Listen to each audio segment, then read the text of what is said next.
Doctor Yunus বলে না 3-0, আমিও বলি ডক্টর ইউনূসের অবদান বাংলাদেশের 3-0, কোনো অবদান নাই এখানে। বাংলাদেশের পূর্ববর্তী যে কোনো তত্ত্বাবধায়ক সরকারের চেয়ে একবারে নিম্নমানের একটা সরকার। পূর্ববর্তী যত তত্ত্বাবধায়ক সরকার ছিল 3 মাস ক্ষমতায় ছিল, তাই না? এই 3 মাসের মধ্যে তারা ম্যাজিক দেখিয়েছে, 3 মাসের মধ্যে তারা আলো ছড়িয়েছে। 3 মাস পরে মানুষ বলেছে আমরা একটা খুব ভালো সময় পার করলাম।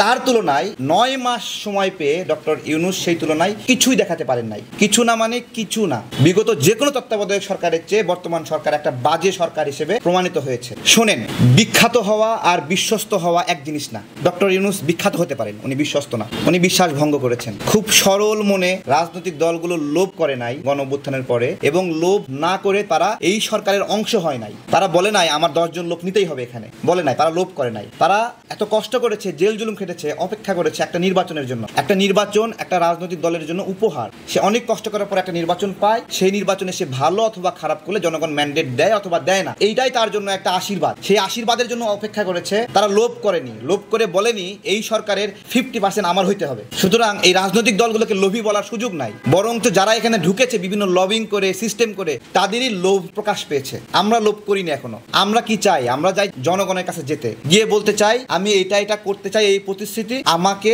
আপনি সংসদে যাওয়ার সুযোগ দেন। জনগণ আমাকে বিশ্বাস করলে পাঠাবে, না হলে পাঠাবে না। এই সরকার সেই রকম কিছু না। তারা হতে পারে অনেক জনপ্রিয়, একজন আমেরিকায় থাকে, একজন অস্ট্রেলিয়ায় থাকে, একজন নোবেল পুরস্কার পেয়েছে, তো এগুলো আন্তর্জাতিক পরিমণ্ডলে তাদের অনেক থাকতে পারে, অনেক পরিচিতি থাকতে পারে, কিন্তু বাংলাদেশের পরিমণ্ডলে তাদের অবদান 0-0-0, বিগ 0। ডক্টর ইউনূস বলে না 3-0, আমিও বলি ডক্টর ইউনূসের অবদান বাংলাদেশের 3-0, কোনো অবদান নাই।